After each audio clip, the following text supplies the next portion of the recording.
ভগবান কে ভালো লাগে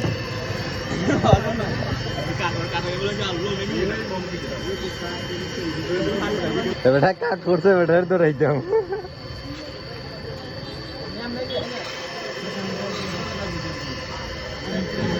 বাবা এগুলা কি রে এগুলা কি রে মধু মধু কি রে মধু চিনি চিনি এটা